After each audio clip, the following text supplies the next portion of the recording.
Hello, everyone. Thanks for joining today's edition of ING Tech Meetups. I'm your host, Mikhail.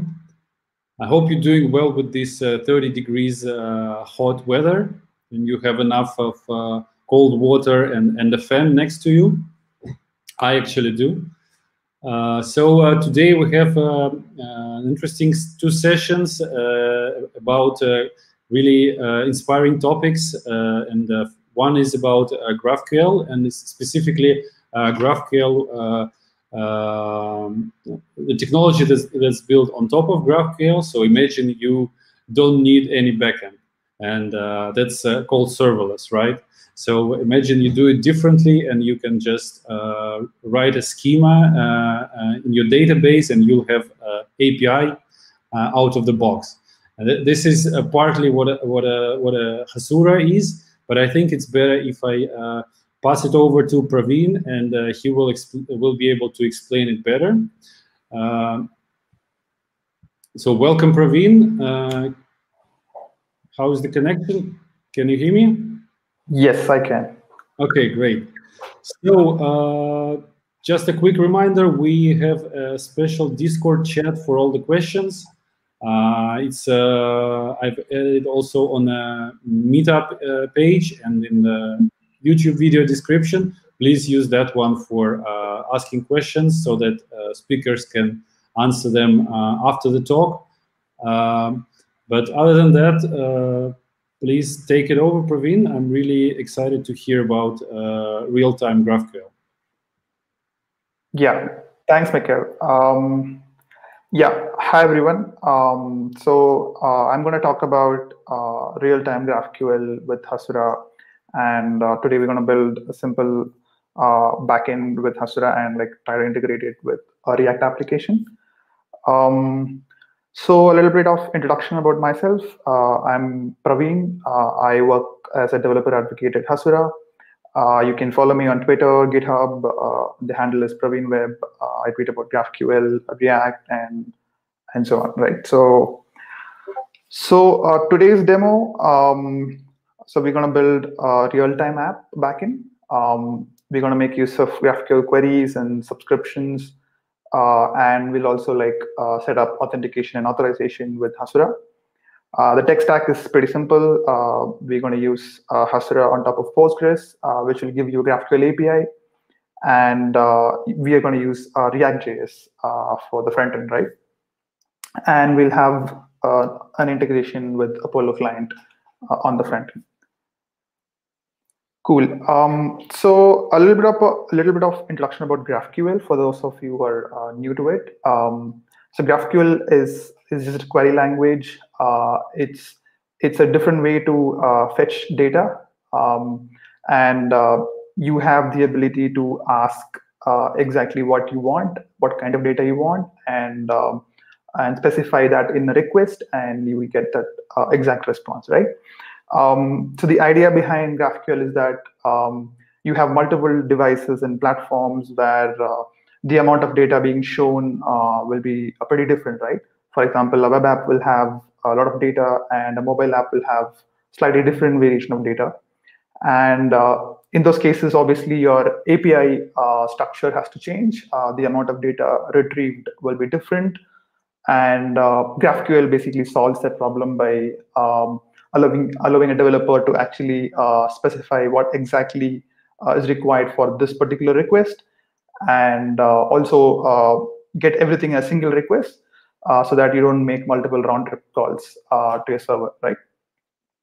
And GraphQL has a schema and a type system, which makes a lot of its tooling possible. It's a strongly typed query language. You can define your types, and then your client tooling and your server-side tooling is totally dependent on that type system, right?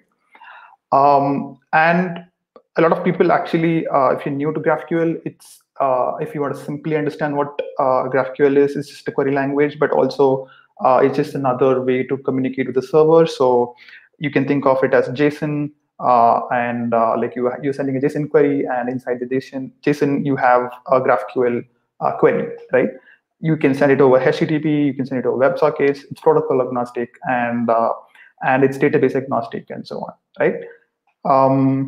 So if you look at a simple client-server architecture, you have a HTTP client, like a web app or a mobile app, which is sending a request to the server, which is a GraphQL request, a HTTP GraphQL request, right? So it's a simple post request in REST API terms. You have a single endpoint in GraphQL, and you send a request body which contains the GraphQL query, right? For example, in this particular case, we're sending a query to fetch the user, which has an ID 1, and we fetch the columns ID and name. And the server will return back exactly what the query is. So it will follow the same format of the request body, and it sends back the user's ID and name in the same order, right? So there is a predictability in terms of what you get in the response, and your client can basically assume that this is the data structure that you will get, and basically do the implementation on the front end, right? So now coming back to what is Hasura and where does Hasura fit in this whole GraphQL ecosystem? So Hasura basically is a GraphQL engine which connects to databases and microservices to give you a GraphQL API, a unified GraphQL API that your client can consume. Currently, Hasura generates GraphQL APIs for Postgres, which includes real-time APIs, including subscriptions, and your normal GraphQL queries and mutations, right? And Hasura also comes up with an authorization layer, which means that you can specify roles and you can define access control, permission rules to restrict what kind of data you can query with Hasura, right? And Hasura also lets you unify data from different sources and establish relationships between different data sources. And so that comes under like data federation use case, obviously because your data source will probably be in multiple places. Hasura gives you GraphQL APIs for Postgres, but there are other data sources for which you will want to combine that data, and eventually your client can just consume it as a single endpoint, and all of this is abstracted in a single API, right? And Hasura also comes up with an event system which lets you trigger events after a particular action has been done on the server, and you can also schedule events for a later date to be executed. So these are all basically asynchronous tasks that can be scheduled, and this is pretty flexible for a asynchronous non-blocking task, right? That can be queued. And obviously, apart from the instant APIs, you can also extend your Hasura API with custom code. You can extend it with any language and framework of choice. There are multiple ways to do it, and I'll be covering it as we go along. So if you look at the architecture, there's a client which directly communicates to Hasura through GraphQL. And what Hasura does is basically fetches data from an SQL database. If there is another external API configured, it will fetch the data from those sources, from microservices, from serverless functions, and combines all of that data into a single response back to the client, right? So Hasura sits in that layer where your front-end app or your mobile app can actually directly communicate with Hasura, and then Hasura will take care of the data fetching and the manipulation bit, right? So let's go ahead and look at the demo of Hasura. I'm going to go to hasura.io. So I'm going to create a new project on Hasura Cloud. So Hasura Cloud will give you an instance of Hasura deployed on cloud along with a database that you've configured it with, right? So I'm going to make use of Heroku for setting up the Postgres database. So let's see what the config looks like. So once I set up a Heroku database, I get a Postgres connection string, which is basically what Heroku gives you once the app has been installed. And now I can create this project. So what happens here is that Hasura basically connects to this Postgres connection string, and then it sets up its metadata for Postgres and lets you start building a schema on top of Postgres as you normally do with any SQL database, right? So once you start doing that, you have control to get APIs for whichever table that you have configured to, and then start building apps, right? So right now, I think there's some configuration going on, and once the project is initialized, we'll have a UI which you can explore to start creating and managing your tables. And this is the GraphQL API that you get once you create a project. There is one endpoint with GraphQL, and there is like which is basically v1/GraphQL. And this is the hierarchy configuration for which the database is configured for, right? Okay, let me launch console. All right, so so this is basically the Hasura app that we've got. This is the UI that you initially get once you deploy Hasura. As you can see, this is the GraphQL interface with a little bit of modifications with the headers and so on, right? So, so what we are going to do here is we're going to build a backend for a real-time to-do app. So I'm going to just show you the app's UI. So this is the UI of the app.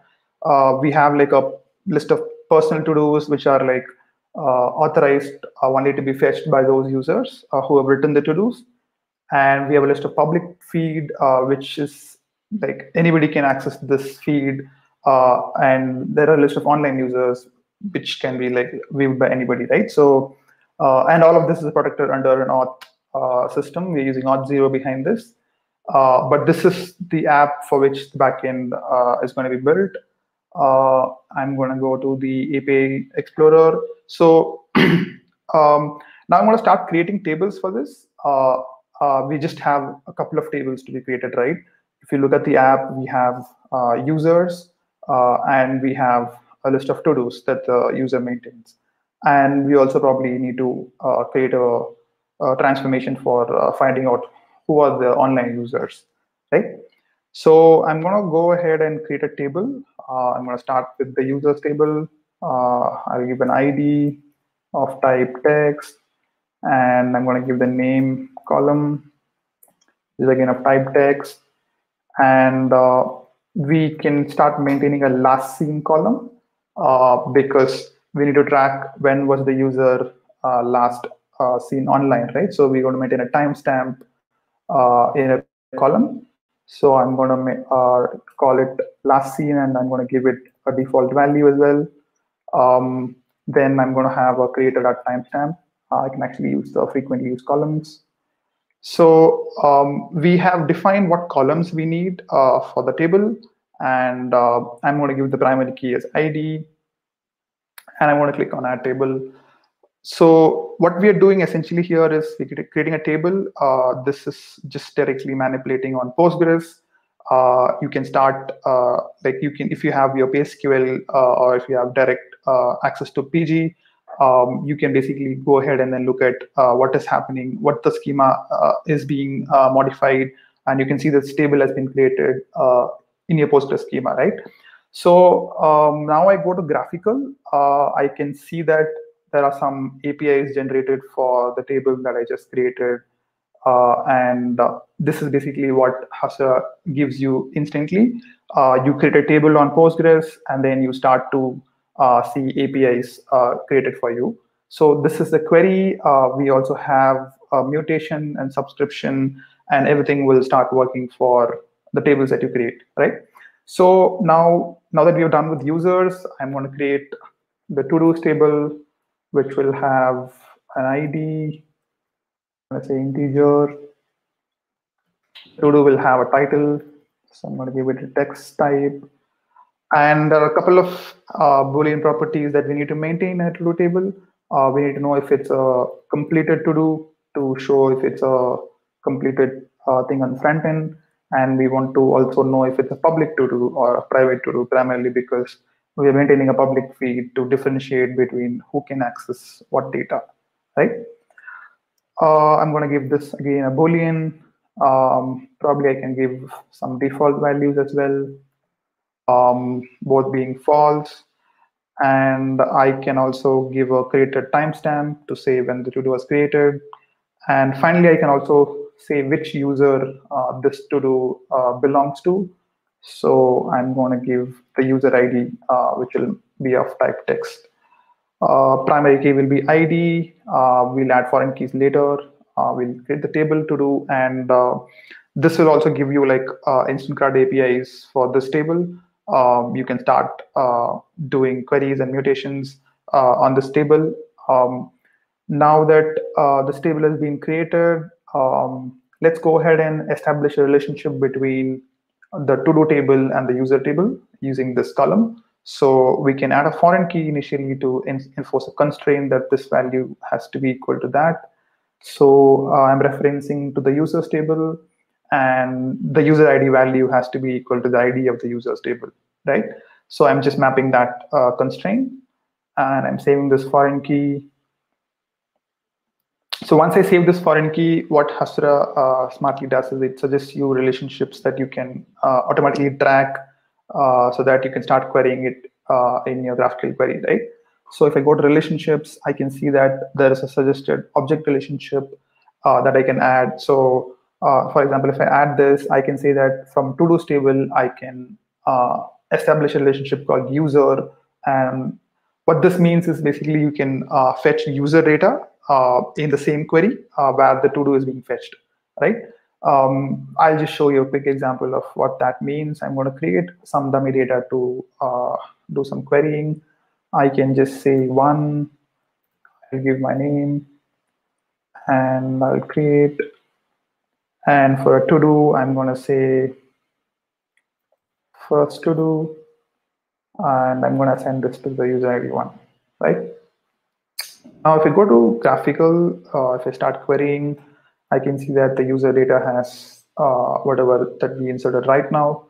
Let me also query the to-do table, which will have ID title, it's public, it's completed, and so on, right? Now you have the to-do data coming up, right? Now, if you remember the relationship that was created, we can also query the user data who actually created this to-do in the same query. So the format of the data that you've requested matches the format of the data that you've received from the server, right? So, and this is also applicable for a subscription.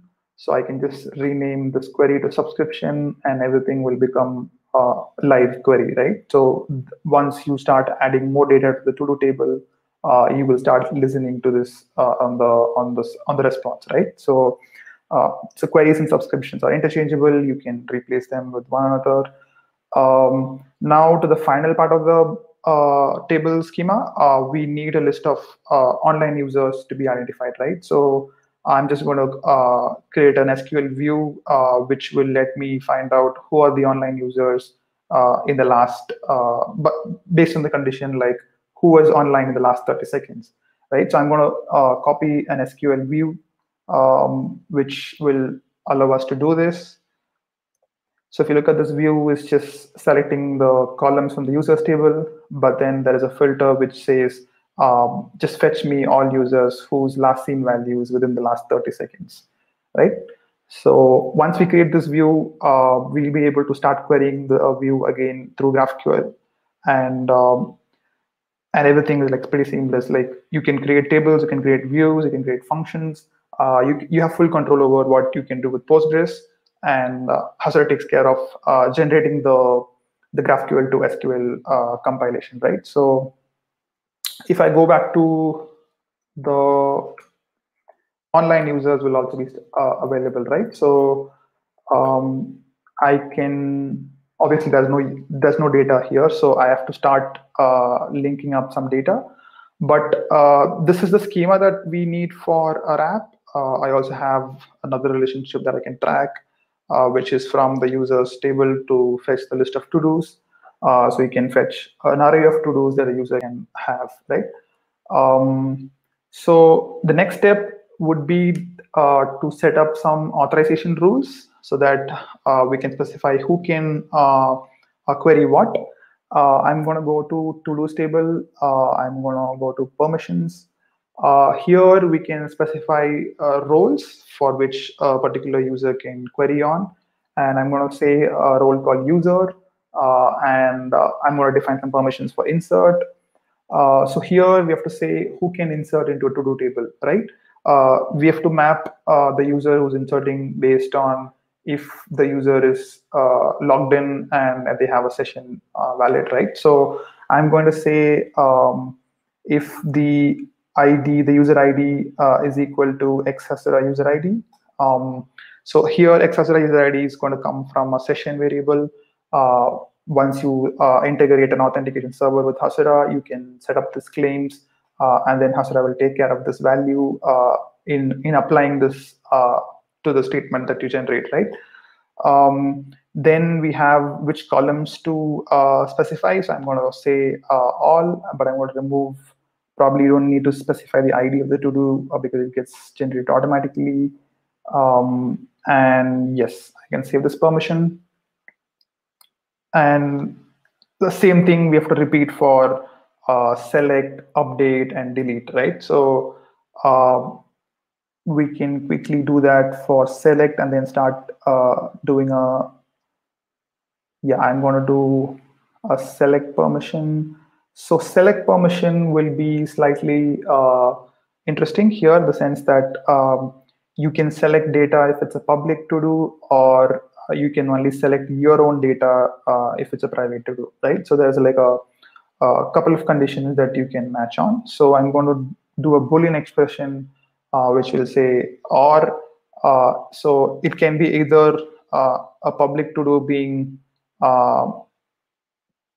okay, so you can read if it's a public to do. So a public to do has to be equal to true, and or your user ID has to be equal to your own Hasura user ID, right? So this will let you actually fetch either your own to do or if it's a public to do. So permissions have been set up for to-dos. Now the next thing is to set up permissions for users. Same thing, I'm going to do a select permission with custom check. I can say, in fact, I can allow ID, which will have to equal to the Hasura user ID, and I can allow the columns. And finally, we need to set up permissions for online users. And if I go to permissions here, I can allow just select, and we don't need to check anything. Anybody can see the list of online users, and that's it. And one last thing that we are missing here is the relationship between online users and the user table, right? Right now, the online users have the ID and the last seen value, but the ID is basically the user's ID. So we need to be able to establish a relationship. So I'm going to go to object relationship. I'm going to create a user. A reference table will be users, and the ID will be equal to the ID. Right. So now that the online users have this relationship, we'll be able to query the list of online users in one shot by getting the name of the user through the relationship, right? Let's look at what that query might look like. I can go to subscription, online users, the ID and the last seen, obviously, and then finally the user data as well, right? So obviously there's no data, but this is how you will make a subscription query, right? So now going back to our the React app, I have the authentication setup already working with Auth0. So I'm just going to refresh this to show you the token that is being generated for this app. And I'm just going to store this in a global variable that I can copy. Yes, I'm going to go to jwd.io to expand this token and see what the contents of the payload look like. Yeah. So this has the payload of the user, which has the username, my username, and other values. And what we can do is we can just connect Auth0 and Hasura using an environment variable. What we can do is we can go to our cloud dashboard, configure a couple of environment variables. I'm going to add a new environment variable called JWT. In fact, I have to add an admin secret first. I'm just going to give it my admin secret key. And I need to add another environment variable, which will be the JWT secret. So this is basically going to be the JWK URL for Auth0. So I'm going to just copy the format of the URL. So it will come from the application domain and followed by the URL, which is the JWK JSON.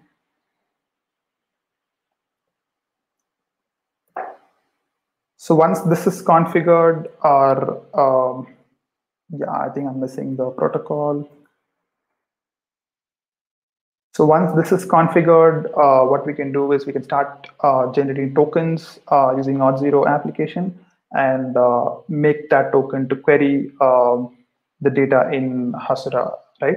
So the next step is to just change the URL that is being used inside the Auth0 rule. So this is the JWT claim that we have set up with Auth0. This will let you specify what the role of the user and what the user ID of the user looks like. Here we're using the Auth0's user ID to be equal to the session variable accessor user ID. So this is exactly the value that we are trying to filter in our permission system that we just saw in the UI. We have another rule that we need to modify, which will be for syncing the users. I'm going to go and change this particular URL to my new app URL, this GraphQL URL. And I'm going to click on save. So this rule is basically to ensure that your user data in Auth0 is synced to the user table in Postgres every time a sign up or sign in happens, right? Now, the next step is to basically start doing the integration with React. So now if I actually refresh this console without the admin secret, I won't be able to start querying, right? So if you look at the console, it says that you're missing an authorization header. So if I enter the authorization header and the token can come from this,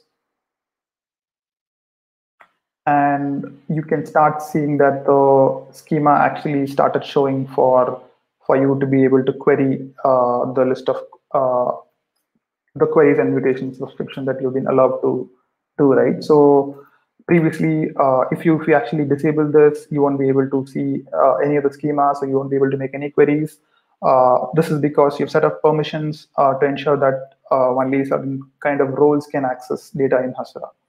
So once you enable authorization, you're able to start querying the data, right? The first step of the app is to integrate the list of private to-dos. So I'm just going to make a query to fetch private to-dos, which will be, let's say, to-dos with a var condition saying if it's public is false because we want only the private to-dos. And we need the list of columns is public, is completed, the user ID, and so on, and probably even the creator timestamp, right? Obviously, we don't have any to-do data, so for this particular user, and that's why we're getting an empty data set, right? So, but I'm just going to go to the React app, and I'm just going to show you what the app structure looks like. I have an app.js, which has the Apollo client setup, and it sends, and there's an Auth0 integration, which gives you the token. And using the token, you're basically initializing the Apollo client. We are making use of WebSocket link directly. because you can actually make GraphQL queries and mutations and subscriptions all through a single WebSocket link. So I'm going to replace my app URL with this that I've created right now. I'm going to replace this bit, and I'm going to remove the HTTP bit. So, and I have to basically make sure that the auth token is passed on to the headers of the WebSocket connection. And so this is the Apollo client initialization. Once this is done, you have a list of to-dos, the components for to-dos and components for managing online users, right? We have Auth0 set up, which has configured the URLs and the domain and client IDs, right, from the Auth0 application. This is all pre-configured so that we can focus on the GraphQL bit. I'm going to go to the to-do private list. Here, this is some state that I'm maintaining, which is hard-coded, and I'm just rendering this state on the UI that you see over here. Now we're going to remove this dummy data and then replace it with actual data from the database. So I'm going to start importing GraphQL. So import GQL and the use query hook from the Apollo client. And the next step is to basically declare the GraphQL query. So I'm going to say query and GQL. Now here I need to insert the query that we actually created, right? So I'm going to go to this and I'm going to fetch all the to-dos which are private, and the authorization will automatically take place because you are passing in the token in the header, and you'll be able to only fetch your own to-dos, right? So once I have this query, I need to be able to make a use query hook. I can use this use query hook, React hook, to basically make a GraphQL query. And for that, I'm going to create a new component. I'm going to say const to-do private list query. I'm going to return. So I have to return the to-do private list component.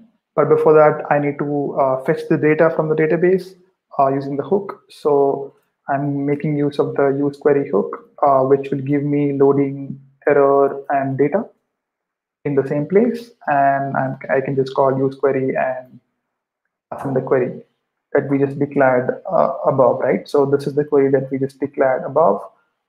We are just using that in the use query hook. So once this is executed, you will either have access to the loading.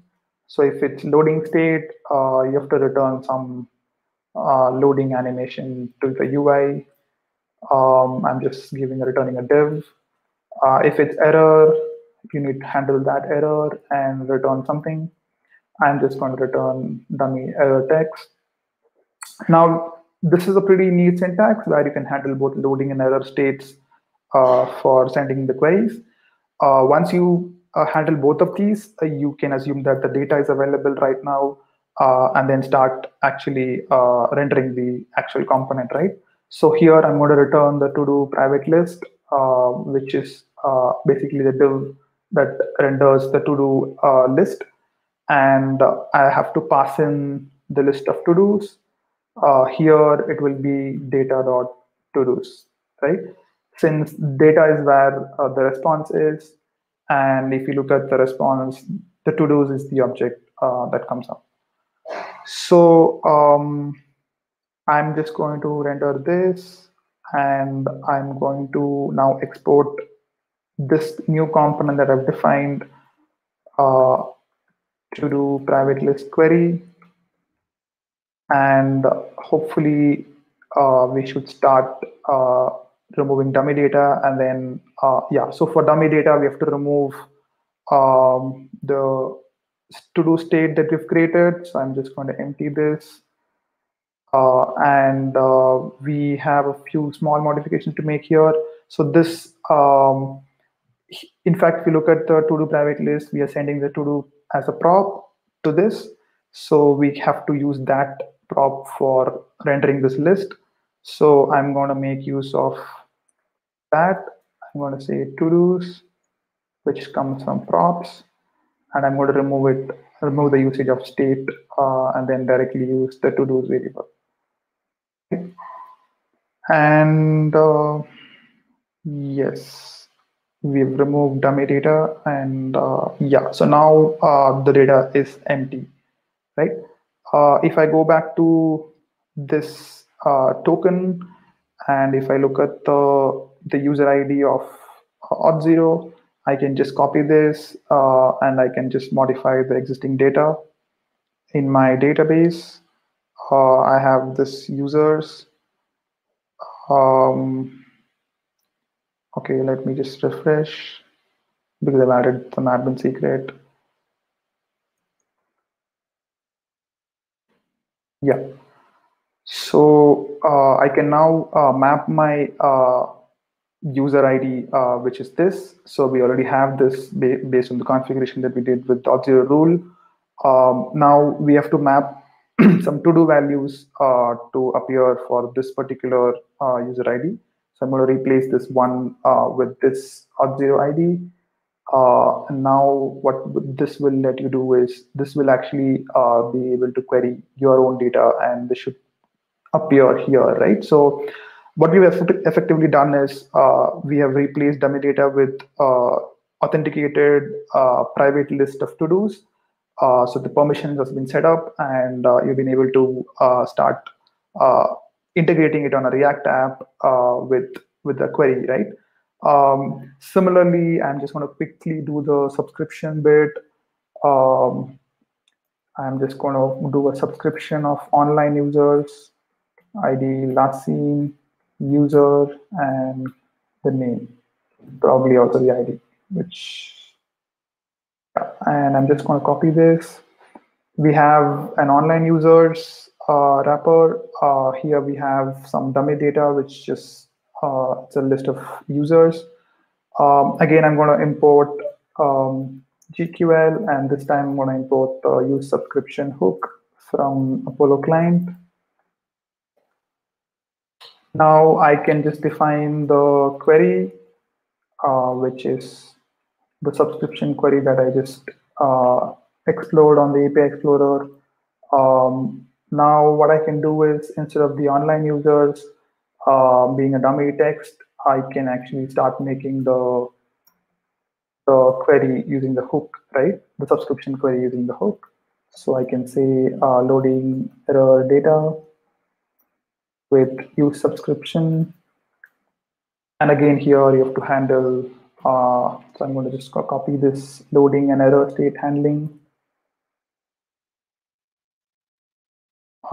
And once you have the data in hand, what you have to do is you have to just map that with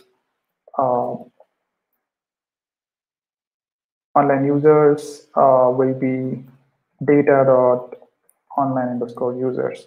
Now you're just mapping online users. And if you look at the response, you will have to have a user name to show it on the name side, right? So I'm going to change this to user.user. The user is the object that you will receive for the relationship. I think this is all fine. And you can start seeing myself online. So this is, if you look at the network tab and the WebSocket connection,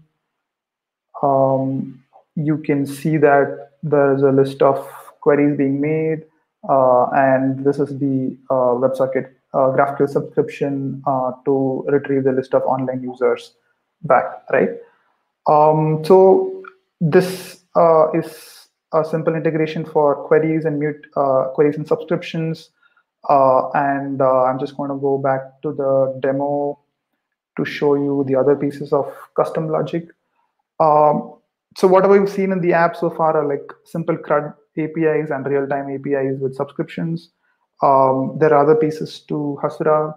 where you can actually write custom logic. So let's say, for example, in your to-do app, before inserting into this to-do, you want to do some validation, and you want to probably do some asynchronous task, like probably schedule an email reminder about the to-do. You can do so through different means. Hasura gives you actions where you can map your REST APIs to the GraphQL types. So just quickly showing you the actions tab on the console.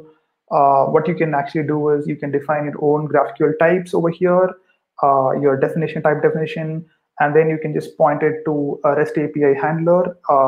This can be a serverless function. This can be a simple Node.js Express server. This can be any REST API endpoint, which is just a post method, right? And you can forward your headers and whatnot. So what happens after this is that once you define your custom queries or mutation, this gets merged into your Hasura schema, and you will start seeing it on your Explorer, and your client can start querying it in the same API, right? So this is pretty useful if you're having a REST API architecture and you just want to map some GraphQL types and quickly get done with some custom logic, right? But let's say you have a full-fledged GraphQL server that you want to write as custom logic. You can define a remote schema, and what remote schema does is that you can input a GraphQL server. So Hasura will read the schema of the GraphQL server and then merge them into a unified API that you can again start querying, right? So this is schema stitching, where different schemas from different API endpoints are being merged into a single endpoint. And your front end can directly query all of them through the Hasura API endpoint, right? So, and where remote joins is useful is that if you look at this architecture, let's say you have data in Postgres, and let's say you have data in a different source, a CMS source, for example, or a payment interface. You can merge them as a remote schema, as I said before, but then you can also establish relationships between different data sources. So you have data in Postgres, and you have data in some other SaaS service.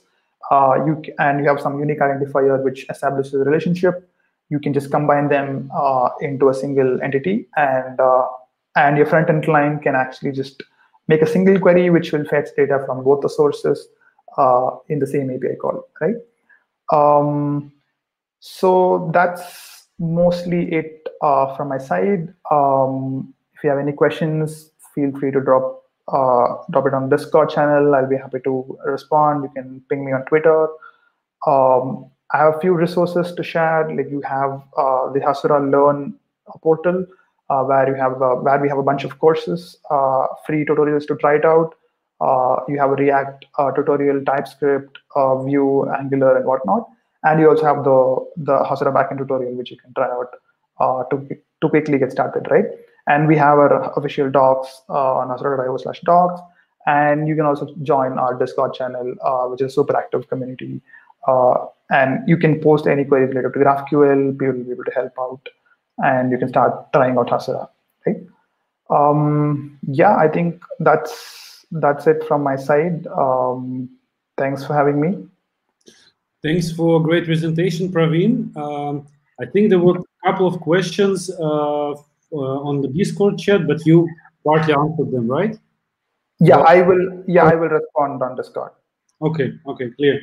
What I would like to ask a question about what are because this is truly amazing. Like you have the ability to create schemas, you create advanced relationships, and even integrate third-party, let's say, sources into your schema. But I also played with it some time ago, just as a personal project. But could you give us a bit of a brief overview? What is the subscription model? Like if I'm a small startup or a company, and I think it could really streamline my development using Hasura, how we can actually, estimate what it will cost us, or what we will need to have it running. Got it.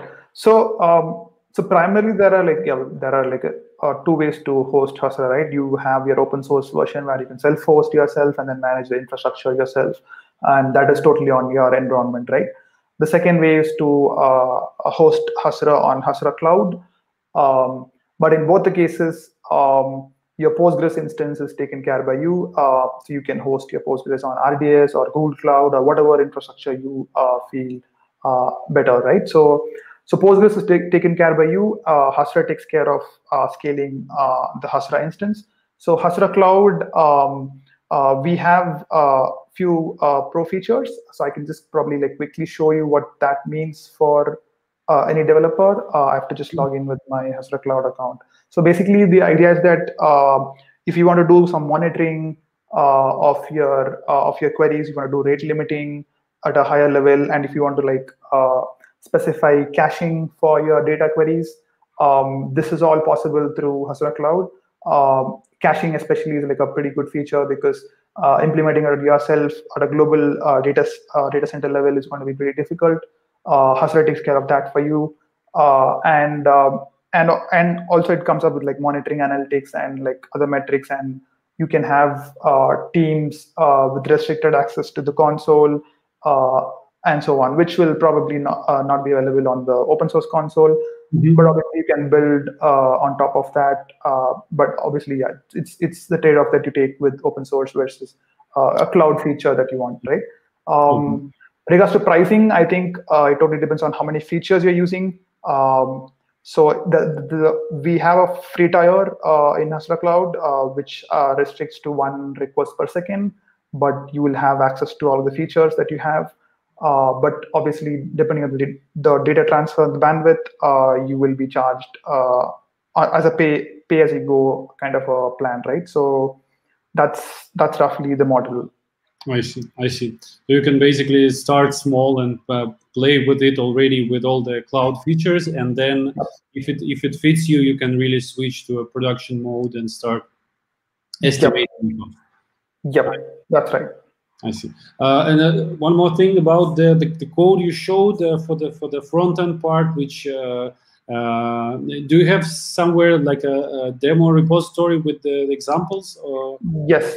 So we have this resource called hasura.io/learn. We have a bunch of front end tutorials which has this integration. All of the front end tutorials that we use basically have the same app. Written in the different framework of choice, and this is all in an open source repo called learn-GraphQL. I can just probably search for that. I think if you can send it into the Discord chat, that would be really great. So that later. Yeah. So this is the learn GraphQL repo, which is the open source repo. I'll just send the resource links after the chat. But yeah, this is where our source code and the tutorial lives. Okay, great. Yeah, thanks for joining. Great presentation and starting from scratch and having not just a to-do list, but the whole role-based control and also the subscription is really impressive. Thanks. Yep. So I guess you'll be still online in the Discord in case if somebody has more questions. So we will be switching to our second speaker.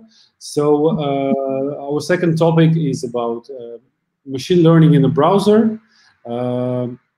Basically, machine learning nowadays keeps booming as a technology. And some years ago, I remember there was this library called Tracking.js, where you could actually already use some of those things, like you use your hand and it captures the hand, or it can find the face or like an object in a picture. But correct me if I'm wrong, that one was based more like on a limited set of models, while with Tensorflow.js, you basically have the full power of TensorFlow library, and you can really create your own modules and pipelines of data and stuff like this. Yeah, great. That's right. I think Håkan will explain better about it. So the floor is yours. I'm switching the slides and take it on from there. I'm really excited to learn more about it. Yep, thank you so much. So thank you for watching my presentation here. So tonight we're going to be talking about how you can do machine learning in the browser using TensorFlow.js. And the main idea here is that we can use the tools that we already know. We can use JavaScript and all the development tools that we already in use, so we don't really need to learn a new set of languages and a new set of tools and so on.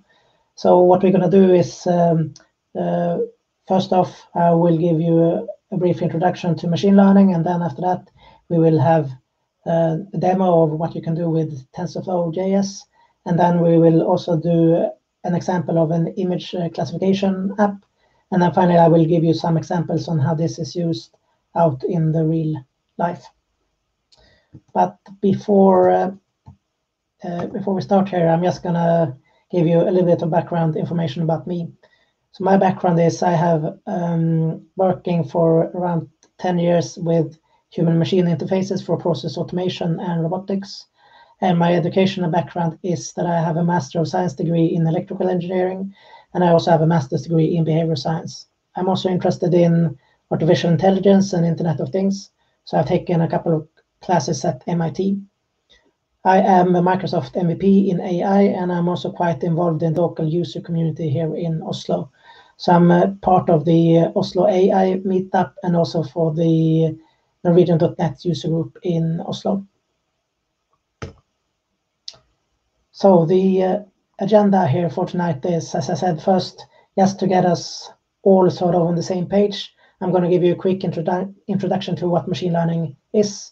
And then after that, I'm going to give you an overview of TensorFlow and also a demonstration of how you can use TensorFlow.js in an application. And then finally, we will also see how we can build an image classifier. But first up here, so what is machine learning? So a lot of people, they think that artificial intelligence and machine learning, they must be new concepts because they are so hot in today. But the matter of the fact is that this actually dates back to the end of the 50s.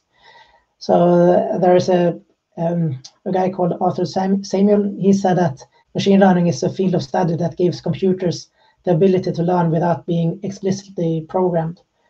And we can also say that machine learning is a pattern recognition in historical data. And this is sort of a key here, that in order to do machine learning, you need to have access to a lot of data so that you can actually learn from previous examples. So there are many different types of applications of machine learning. So one of them is in prediction. So I guess one canonical example here is that you have an area with houses and you have some historical house prices, and then you can predict the price for a new house based on the area and based on the number of rooms and so on. You can also use machine learning for recommendation systems. So then based on the previous purchases, a machine learning algorithm can recommend similar products to you that you will probably be interested in purchasing. You can also use machine learning for clustering. So let's say that you have a store, and then you want to be able to customize the offering to each customer. Then you can do clustering in order to find out similarities between different groups in your customer pool. And you can also use machine learning for image recognition, for text recognition, and speech recognition. So one way that we can do machine learning is called supervised learning. And the idea here is that you have access to some historical input and some historical output. And based on these two things, you can build a model that will be able to generalize so that you can take new data, real-time data, and then with this trained model, you can get, for example, a recommendation out of this trained model. And we'll see how this is done in a short while here. But as I said here, machine learning is nothing new. So it's been around since the end of the 50s. But today it's a very hot topic. And then you might ask yourself, why is that? Why is it such a hot topic today? So there are a number of enabling technologies for machine learning. So one of them is sensor technology. So nowadays we have access to cheap sensors that can give us real-time data. Because as I said, data is one of the bases for being able to do machine learning. And the other enabling technologies is big data. So we have big data solutions running in the cloud so that we can do our extract jobs or data processing jobs. We also have machine learning algorithms also running in the cloud so that they are fully scalable. And we have API and services that we as developers can make use of, so we don't have to start from scratch. And just for overview, there are, I mean, basically you can do machine learning in any type of language, but there are two languages which has a lot of supporting libraries that are commonly used. So one of them is Python, and that one is called R. So historically, Python has been more popular for people coming more from a computer science background, whereas R has been more popular among people from a statistical background and maybe coming from university and academia. So now we've covered a little bit about what machine learning is and what you can do with machine learning. So then we can continue in here to talk about TensorFlow. So TensorFlow is an open source library that was developed by the Google Brain team, and it's expressing their algorithm involving something called tensor operations. I will explain to you what is a tensor in the next slides here. And one of the key things here is that TensorFlow supports distributed computing, which is really crucial if you want to, for example, run deep learning algorithms or neural networks. So what is a tensor? Well, a tensor is a concept from mathematics. So in mathematics, we can differentiate between having a scalar, which is just a single number, a real-time number, or you can have a vector, which is a collection of numbers, or you can have a matrix, which is like a two-dimensional vector. And then we have this thing called a tensor. So a tensor is just basically a container that can contain any of these three types of things, either scalars or vectors or matrices. So if you want to use TensorFlow, you can use this in your Jupyter Notebook. You can write in Python. You can import TensorFlow, and then you can start up a new TensorFlow session, and then you can define two constants. Like here, we define a constant a with the value 10 and the constant b with the value 32, and then we just do session run a plus b and print it out on the console.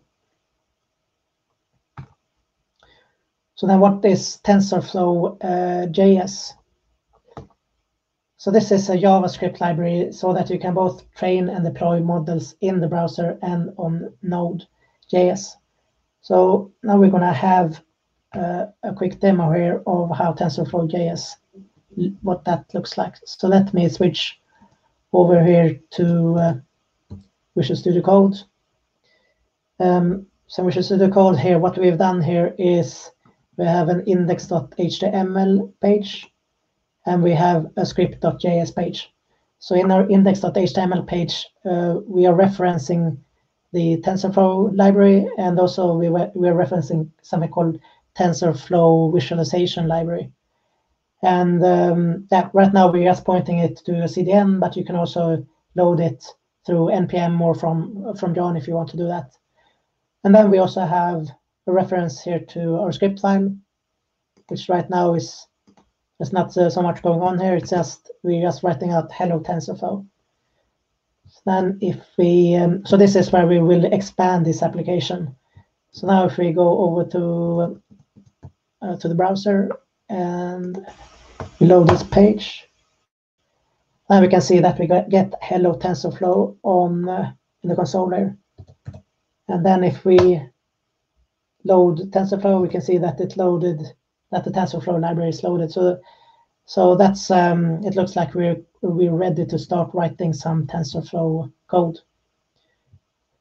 So the question is here, what do we want to do here? So one of the things we need to have some sort of data set that we can work on. So there is a data set over here with some car information. So in this data set, we can see some different information about the car. You can see the model of the car. You can see the miles per gallon, and you can see also the horsepower, for example.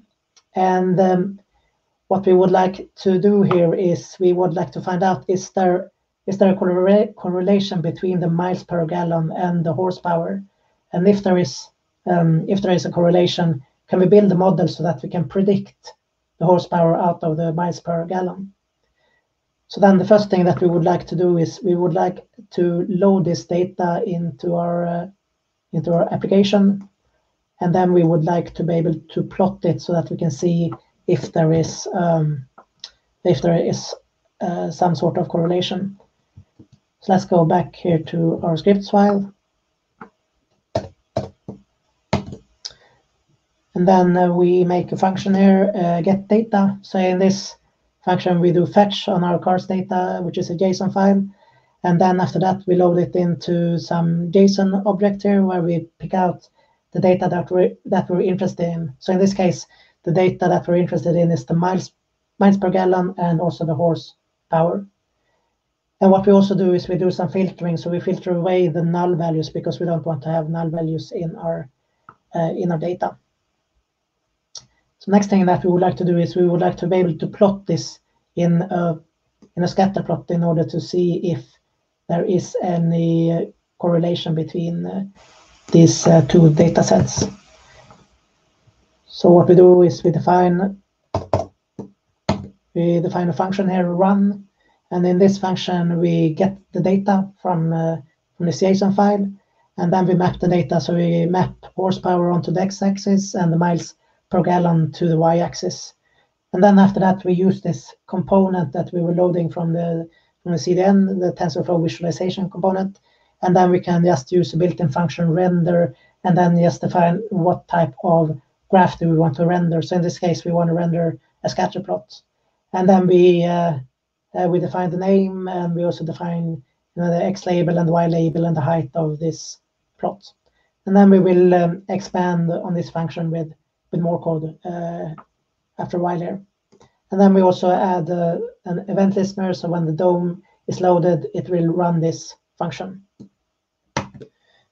So if we save this and then we go over to our browser, and then we reload this thing here,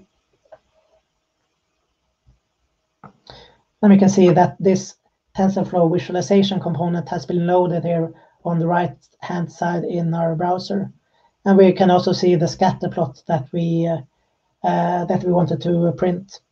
So we can see that there is actually some sort of relation here between the miles per gallon, which is here on the y-axis, and the horsepower. And that's a good thing for us, because if these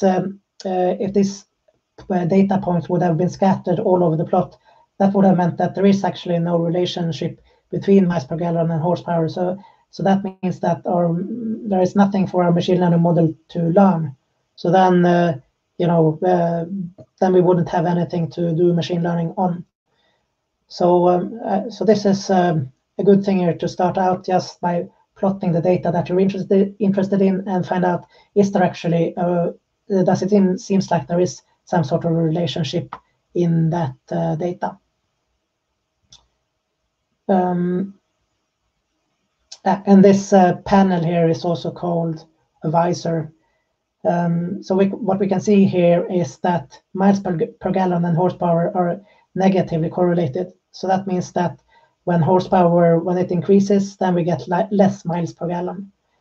So the goal here for us is we want to be able to train a model where the input is one number, which is the horsepower, and then the output, which is our prediction, is also a number, and that's the miles per gallon. So in other words, we have a one-to-one mapping. So what we want to be able to do is we want to use these values that we have and feed them into a neural network. And this neural network will learn so that it can later on predict the miles per gallon from a new horsepower value. And this is an example of what we were looking at in the slides here, which we were talking about, that was called supervised learning. So the next step here is we need to define our model. And maybe model sounds like something complicated, but actually it's just what kind of algorithms should the model use to be able to compute its answers. So in machine learning, models are algorithms that take take an input, and then it produces an output. So in this case, we want to use a neural network. So in a neural network, the algorithm is a layer of neurons, and these neurons, they have different types of weights. So the weights, they will decide the output. And during this training process, the algorithm will learn the best values for these weights. So what we want to do here is we want to add a function here called create model. Let's go back here to Visual Studio Code.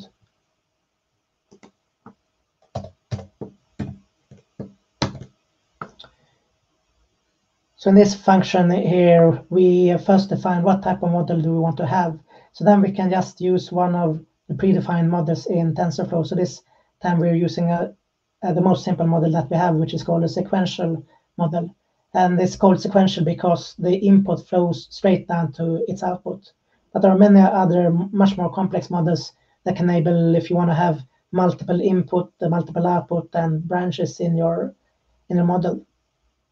So the next thing we also want to do is we need to add layers to our model. So we do that by calling model add, and then we define a layer that is called a dense layer.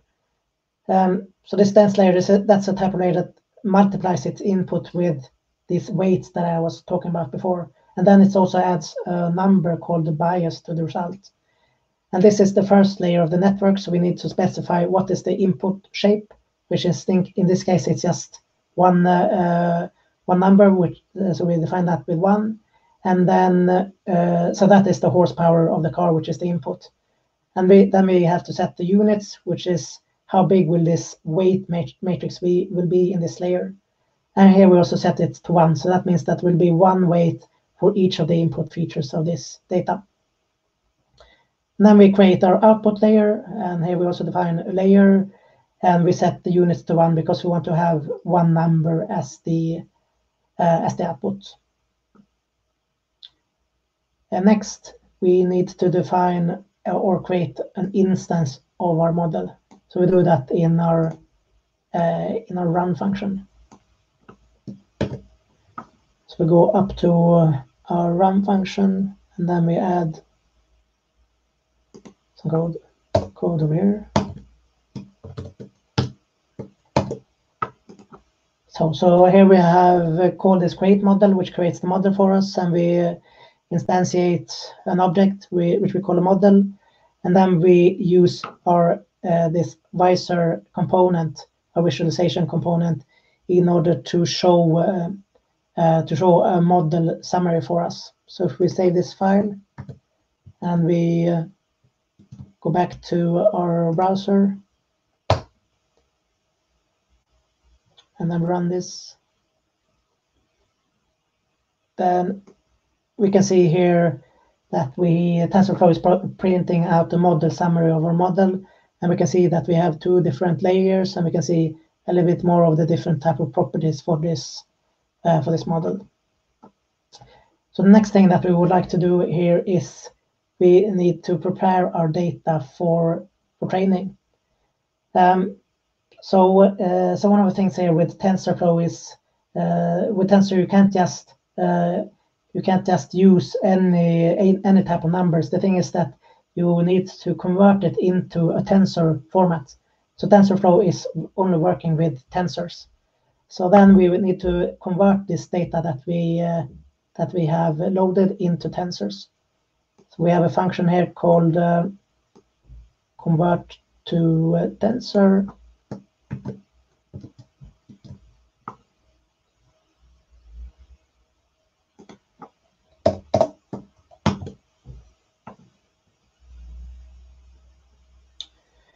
So in this function here, one of the first things that we do here is we're calling shuffle data.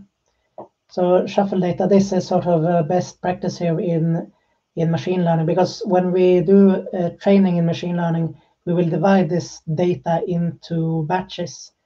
And when we do training, we want our batches of data to be as representative as possible for the whole data set. So we would like to have data from all different parts across this data distribution. And the reason for that is that Otherwise, there is a risk that we are not learning things, that we are only learning things that are only dependent on the order of the input data. But now when we shuffle things around, then we're not so susceptible to this thing. And the other thing is that by shuffling our data, we're not so vulnerable to structures in different types of subgroups. For example, we could imagine that maybe there is a high horsepower for the first half of the training data, for example, and that's a relationship that is not really representative for the whole data set. So maybe it was just, for one or the other reason, the first half of the training data has a high horsepower, and if you don't shuffle, then our machine learning model will learn the wrong things here. Then the next thing that we want to do is actually convert our data to tensors. So we do some data mapping here. So we map out the horsepower and miles per gallon, and then we use built-in function TensorFlow tensor2D to convert it to an input tensor and also to a label tensor. So in this example, the output is called labels. So map horsepower to the input tensor and the miles per gallon to our label tensor. Then the next thing that we would like to do is we would like to normalize our data. So we store the max and the mean both for our input tensors and for our label tensors. And then we normalize the data so that we get the data into the range of from 0 to 1. And this is called min-max scaling. And this is also a machine learning best practice. And normalizing is important to do because in many of these machine learning models, they are built or they are sort of designed to work with numbers that are not so big. So by doing this normalization, we will avoid having to deal with maybe some computational problems in the future here. And then after our normalization, we are actually returning both our normalized input data and our normalized labels, but we also return these min and max bounds. And the reason for that is that if we return that, then we can later on actually scale things back to the original scale.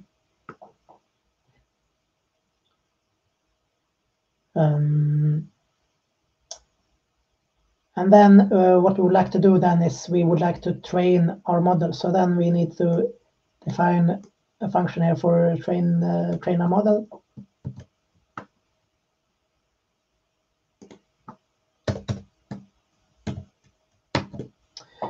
So in this function, what we do here is we want to prepare the model for training. So the first thing that we need to do is to compile our model before we train it. And then after that, we need to set some parameters. So in this case, we set an optimizer. So the optimizer is a type of algorithms that will decide the updates to the model. So there are many different types of optimizer in TensorFlow. And here we picked quite a standard optimizer, which is called the Adam optimizer. It's quite effective in practice, and it requires little configuration.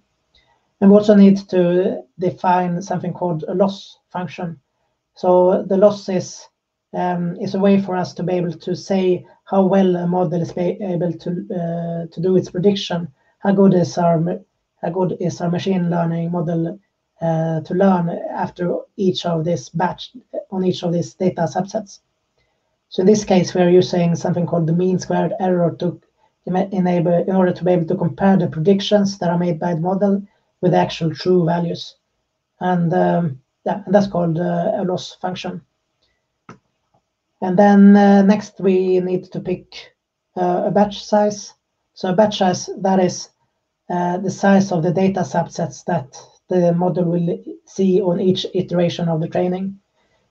So common batch sizes can range in anything between 32 to 512, and there isn't really an ideal batch size for all problems. So setting the batch size is actually a science almost in itself. So we're not going to talk much about that, but you can just say that 32 is probably a good thing to start from. And then we have something called epochs. So epochs, that is referring to the number of times that this model will be able to look at the entire data set as we provide it. So here we are setting that we want the number of epochs to 50, And that means that we will take 50 iterations through the whole data set. And then finally, what we're doing is we start the training loop with this return await model.fit. And then we set as input the input and the labels and this configuration with batch size and the epochs. And we also define a callback so that we can monitor our training data, so that we can draw a graph here of our loss function and our mean square error function. And all of this is built in, so we just need to use this visualization component to TensorFlow Wiz, and then we need to define a callback for that component. Yeah. So then we also need to add some code here to a run function in order to kick off our training. So let's see here. So now what we do here is, the first thing we do is we convert to tensor data so that we get tensors, and then after that we extract the inputs and the labels, and then we are using our train model function in order to do training for our model. And then when we're done with the training, we will write out on the console done training. So let us try this out in the browser.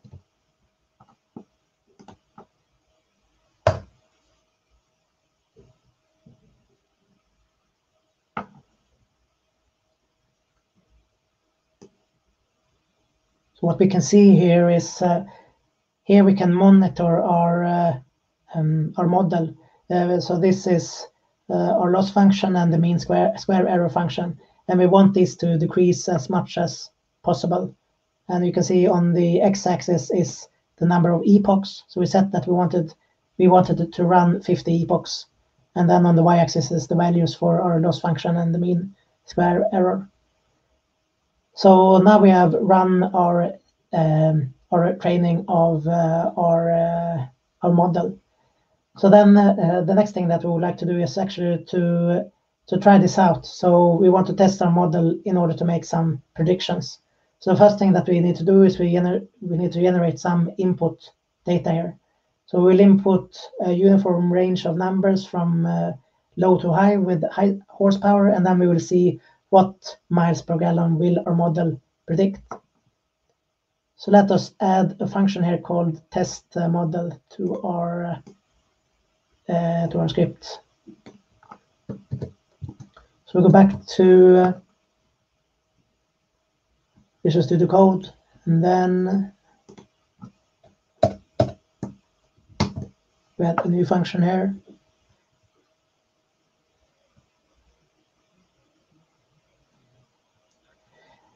So in this function, what we are doing here is first we are generating 100 new examples that we will feed into our model. And these examples, they need to have the same shapes as the ones that we had for our training. So that's why we're using this reshape. We do model.predict and then x reshape. So the shape that we want to have them into is the number of examples and then the number of features per examples. And right now we have only one feature, so that's why it's 100 to 1. And then what we do then is we actually do the prediction. So we let our model predict new data from the input data, and we save that to predictions. And then we do this unnormalization of the data so that we get it back into the same scale as we had from the beginning. So remember I said that was why we wanted to save this input max and input mean and label max and label mean. So now we have our data back to our original range instead of this 0 to 1 range that we had before. And then we can return this unnormalized data.datasync. So datasync is a method so that we can get back a typed array of values that are stored in a tensor. So that means that then we can just use these values just as any other values in regular JavaScript. So and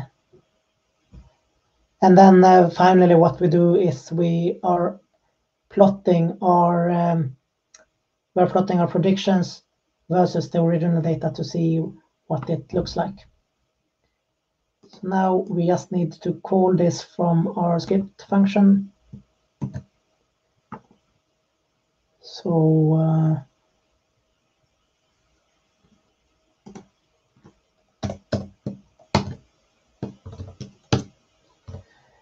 say what we do, we want to test our model, so we call our test model function with our model, with our data, and with this tensor data. Then we go over to the browser.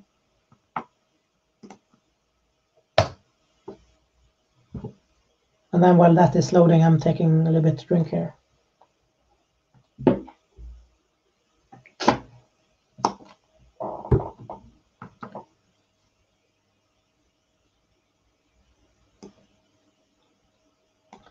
So now, you know, in a real example, you don't need to train your data every time. So you train your data once, and then you use that model in your to make your predictions. But it's also important to to check this once in a while, because maybe the loss function is just getting higher. That means that maybe there's a new relation in the data that you weren't aware of, or maybe some new relation has come up. So then you need to do retraining of your model.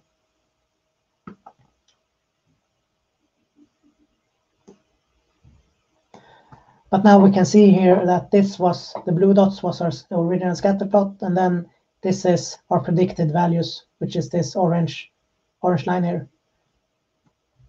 So now we had quite a simple model, but still we can do okay predictions with this model. So the thing here also to notice is that machine learning is an experimental science here. So what you would like to do is you would like to spend much more time and find out, are there other features that will give us a better results? Maybe we need to have a bigger neural network. Maybe we need to have a different types of algorithm. Maybe the batch size should be bigger and so on. But this is a basic example here to see that we started from scratch, and then we could just use the built-in functions in Tensorflow.js, both in order to make a model and also to train that model and run the model so that we get some predictions, and that we could make use of a lot of built-in functions from the Tensorflow.js library. So then I will go back here to the presentation.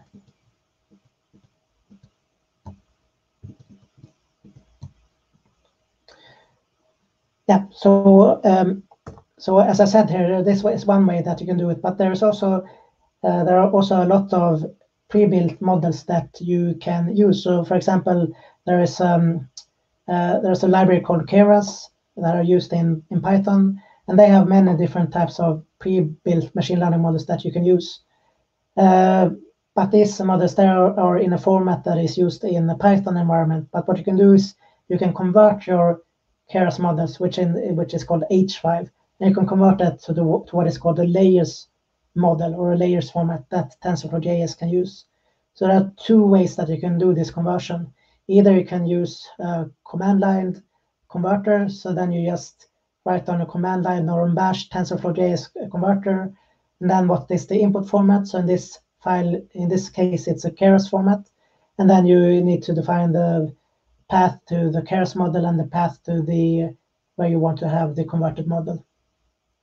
And then the other way that you can do this is you can use a Python API. So in Python, in the notebook, you import Keras, you import TensorFlow, and then you load your Keras model. So in this case, it's a model called a MobileNet, which is used to make image classifications. And then you can use Tensorflow.js converters, and then you can save the Keras models as something called the simple model.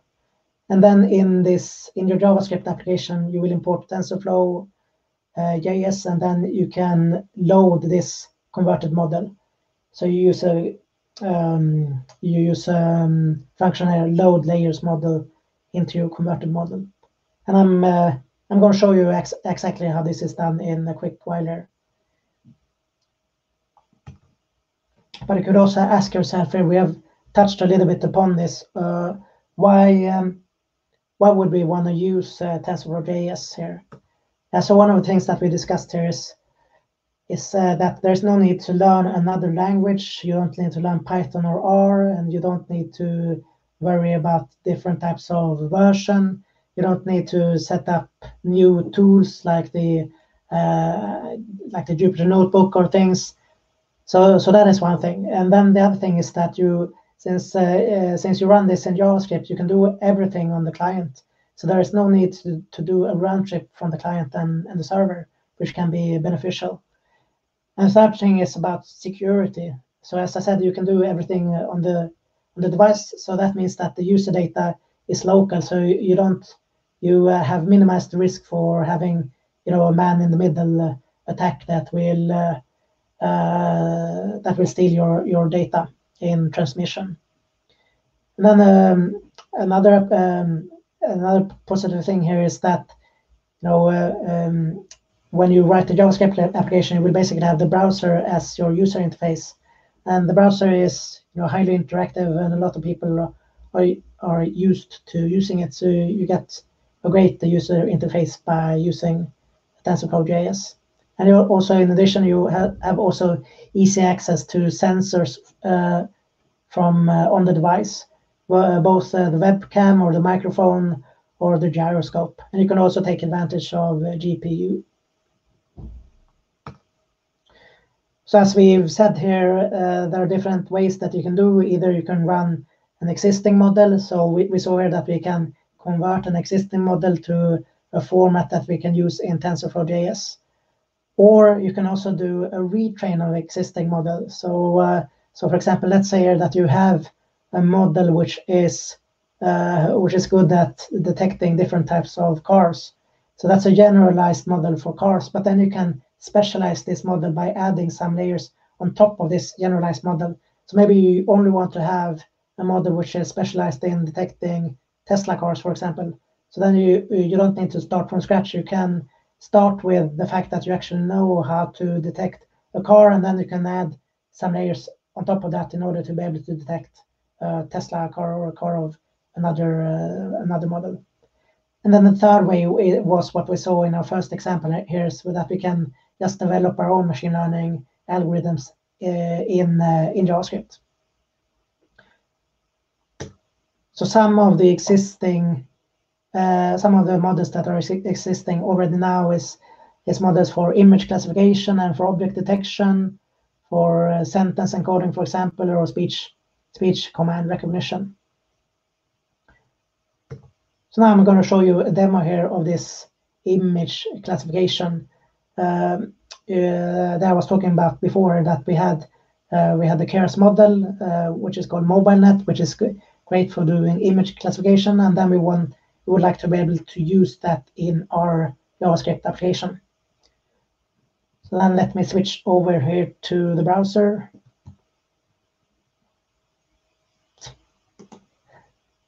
And yeah, so here we have our application. So the first thing that we do is we select a file that we want our model to be able to classify. And then after that, we select a model. So in this case, we have two different models, but we select our MobileNet model, and then we just push predict. And then we can see here that our model predicted that with 99.9%, it predicts that this is a strawberry. So then we're going to have a look at how we could do this. So let's go over to Visual Studio Code. This is Visual Studio Code, and then this is the this user interface here with some buttons here in order to select the model and to load our image and so on. And then as you can see here, we are importing the Tensorflow.js model from a CDN. And then there are two other scripts. One is called ImageNet classes that I will go through a little bit later, and the other one is called predict, where we do the actual machine learning stuff. So if we go over to our predict JavaScript file, so first we have some code here in order to read our image, and then after that, here we have an event handler here for when we change our model. So then we use a function here called load model, and able to load it. So then, as maybe you remember, when we did this conversion, we will get a model.json file together with some other files here that are needed for our Tensorflow.js in order to be able to use this model. So we are looking into the directory here. We are using the load layers model, and then in our application we have a directory called Tensorflow.js models, and then depending on the name here, it will load one of the two different models. So in this case, it will go into the MobileNet folder, and then it will load this model.json file. And then what is happening here when we click on the predict button, it will get the image, it will get the model name, and then it will do some pre-processing of our image. So just in the same way as we did in our first example, we need to both have it in a special type of shape, and we also need to have it in the form of a tensor, because TensorFlow is only working with tensors. But after we have gotten these things into the right format and we have converted it to a tensor, then the only thing that we need to do then is just to call model.predict on our tensor, and then we can call data in order to get our predictions. And then after that, we're just displaying the top five predictions. So we display it with the probability, and we also display it with the class name. And in this case, the class name is just number, but then we have a mapping here from our ImageNet library here. So we've just copied it to a file here, ImageNet classes, which is here. So here it's just a straight mapping here from a number to a textual representation of that. So that is basically what is needed to what we need to do in order to use an existing model and convert it to a format that Tensorflow.js can use, and then we can just use it in our own applications. So now I will go back to the presentation here. So then finally here in my presentation, I would like to just talk a little bit about how this can be used in some real-world examples. So one example is from Uber. So Uber, they have a tool called Uber Manifold. So that's a visual debugging tool where they are using Tensorflow.js. And another one is from Airbnb. So when you book something with Airbnb, you need to upload an identity document. So then they have an algorithm called identity document detect. So this algorithm is able to alert if there is some sensitive information in the picture that you upload. And this is also used using Tensorflow.js. And then my final example is from the world of music here. So then we have something quite interesting here. It's a library called Magenta, which is actually machine learning models for music generation. So if you're interested into that, I recommend you to go to that link to check it out. And then finally, I have some references if you want to learn more. So one of the references is the official TensorFlow.org documentation. And then there's also a great course at Coursera, which is called Introduction to TensorFlow. And if you want to know more about this image classification, there is also a video series on Deep Lizard where you can learn about that. So with that, I would like to thank you all for listening to my talk. And if you want to reach me, you can reach me either on Twitter, I'm called Gravis, or you can reach me on my email address. And I will also be available here in the Discord chat. So with that, I would like to thank everyone so much. Thank you so much. Thanks for the talk, Håkan. It was really interesting, and especially that you went through the whole building process. Basically, what you also said that in real-life scenarios. You don't need to train it. You just take the pre-trained data. But here we can actually see how you can prepare the data. So that was great. And this demo code, is it also somewhere in you can share in the Discord? Yeah, I can share. It's actually not uploaded to GitHub yet, but I can do that and share it in the Discord. Yeah, that would be great. And about the questions, I think there was a question from Yasmin about the resources, but I think you mentioned a lot of learning resources. I even Googled myself this one, Coursera, because I know there is a huge Coursera course by Andrew and G. Yeah. This is like a massive one for half a year. But if there is a shortcut how to use TensorFlow, that's maybe something that I can finally finish. Yes. I can also just recommend, the official documentation on the TensorFlow org site. That is also really good to just in order just to get an introduction. Okay, good. What I was wondering about, because you mentioned that in the browser you have certain aspects that make it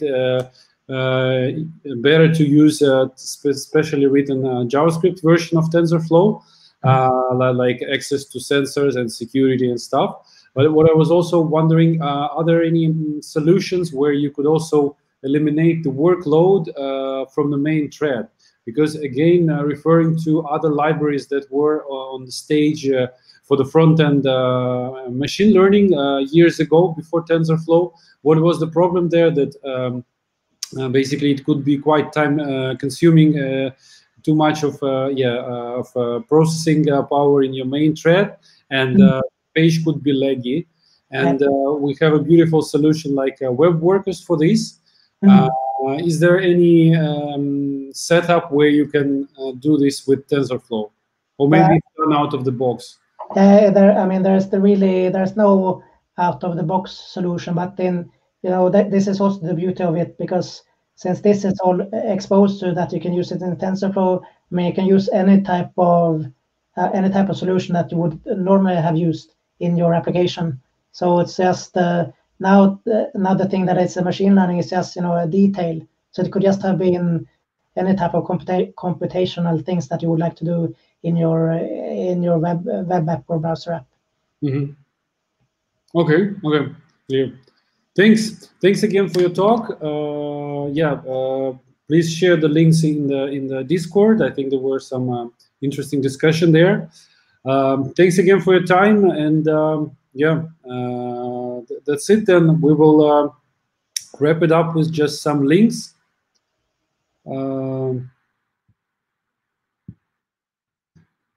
Please subscribe to our YouTube channel, where we try to have regular events and knowledge sharing presentations on various technologies.